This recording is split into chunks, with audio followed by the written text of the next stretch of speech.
A Story of Brothers, written and illustrated by Chan Yi-Chi William.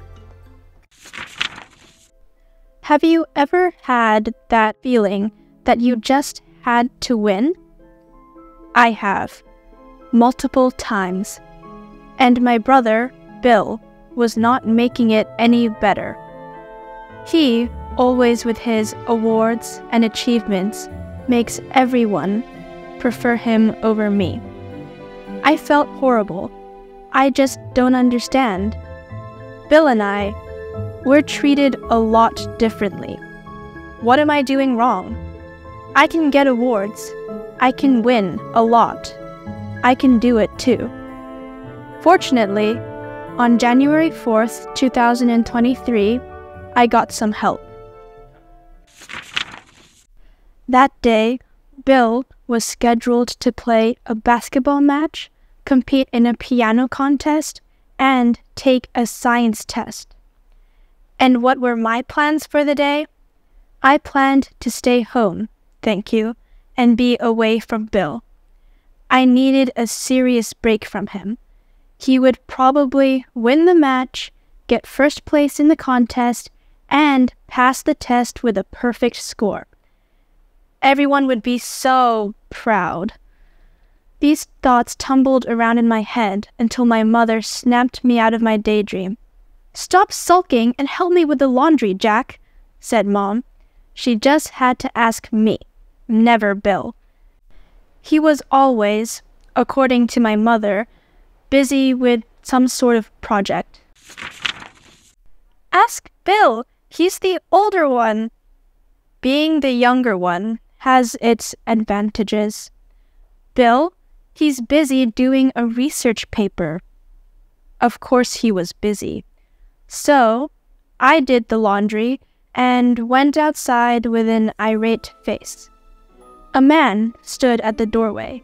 He had on a blue robe and he wore a black hat. But the thing that stood out to me the most was his gray hair. It went down to his shoulders. "Who are you?" I inquired. "I am but a traveler, searching for..." "For what?" I interrogated. "For Jack." "Huh? That's me." "Well, I have something to show you," he grumbled. He pulled out a stick and thrust it out. "Here, when you get that jealous feeling, wave the stick about." "How do you know about that?" I questioned. "Doesn't matter.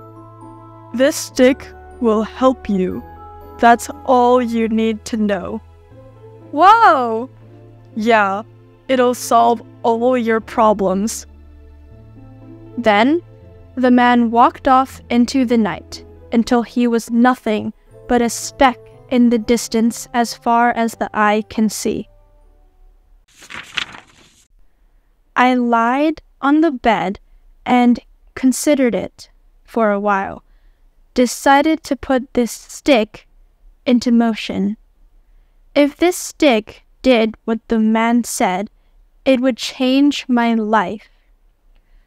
I tried to get out of bed, but I fell. "Ouch!" I shouted. I hobbled to Bill's basketball tournament. There, I saw him put up points. It was only the second quarter, and he had racked up 31 to give the Bulldogs a 48-point lead.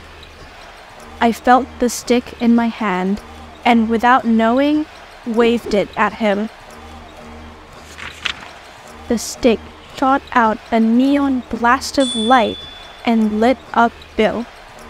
At the time, he was trying to shoot the ball.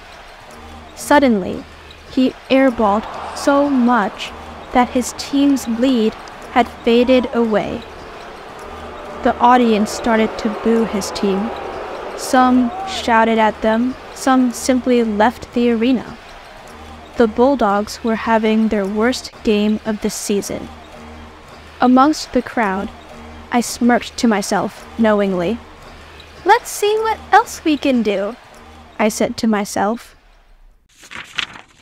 After the game ended 126-73, Grizzlies to Bulldogs respectively, the next thing I did was hide. I didn't want Bill to see me. I felt a little guilty. If he saw me, what would I do?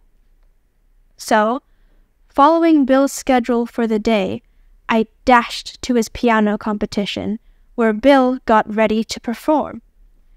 There were about 50 people in the pews, all ready to listen.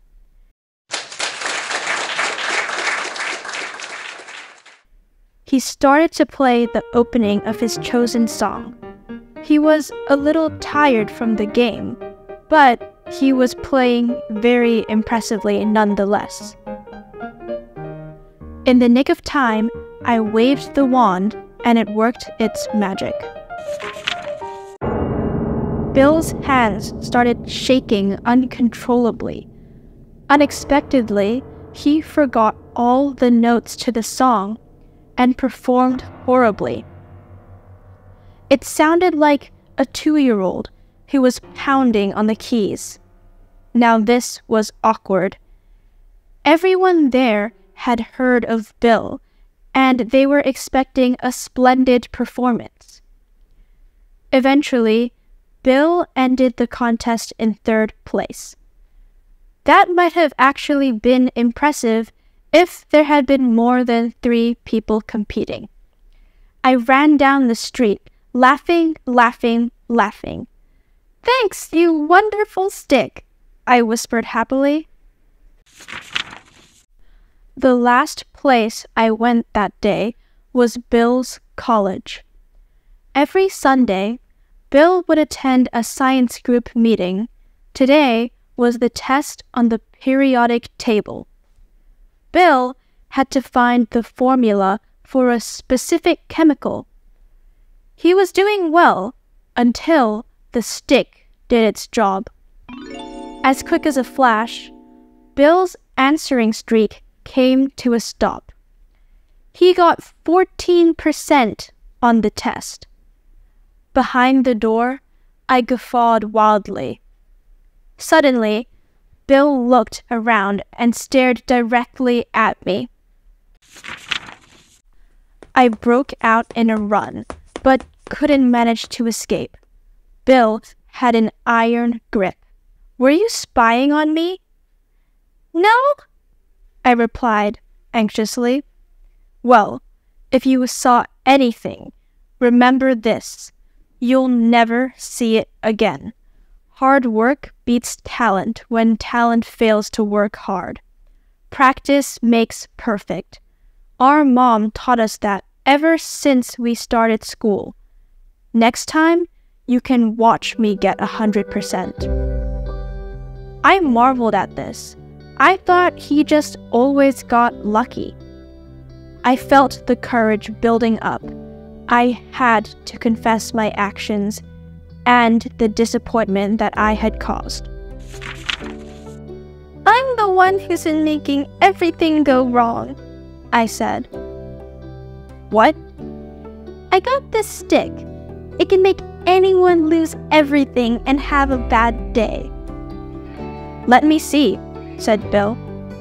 So I pulled out the stick. "Whoa," said Bill. "These are all your problems merged into one stick. I don't want it anymore, and I'm going to destroy it." I took the stick and snapped it in half. Bill smiled. "How about an apology?" he requested. "Sorry," I murmured. The day after, I woke up, as always, and ate my breakfast in the dining room. Bill opened the door for us to go to school, and he found a man with a blue robe, a black hat, and long gray hair standing on the doorstep. It's your turn to strike back, Bill, declared the man, glaring at us. But that's a story for another day.